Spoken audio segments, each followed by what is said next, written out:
கோலி talk Kollywood news. தள்ளி போகாதவ தள்ளி வைக்கிறாரா கௌதம் மேனன்? சிம்பு கௌதம் மேனன் கூட்டணியில வெளியான வினை தாண்டி வருவாயா படம் சூப்பர் ஹிட் ஆச்சு. அதை அடுத்து அவங்க இப்போ இணைஞ்சிருக்கும் படம் அச்சம் என்பது மடமேடா. இந்த படத்துல சிம்புக்கு ஜோடியா மஞ்சிமா மோகன் நடிச்சிருக்காங்க. இந்த படத்துக்கு ரஹ்மான் இசையமைச்சிருக்காரு. இந்த படத்தோட படப்பிடிப்பு விறுவிறுப்பா நடந்து வந்த நிலையில திடீர்னு படப்பிடிப்பு நிறுத்தி வைக்கப்பட்டது.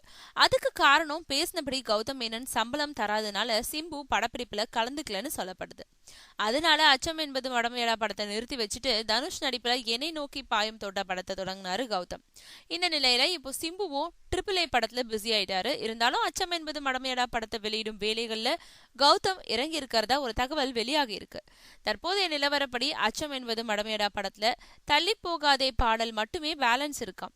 சம்பளம் தராம அந்த பாடல்ல நடிக்க சிம்பு வரமாட்டாருன்றதுனால அந்த பாடலே இல்லாம படத்தை வெளியிட கௌதம் மேனன் முடிவு செஞ்சிருக்கிறதா சொல்லப்படுது.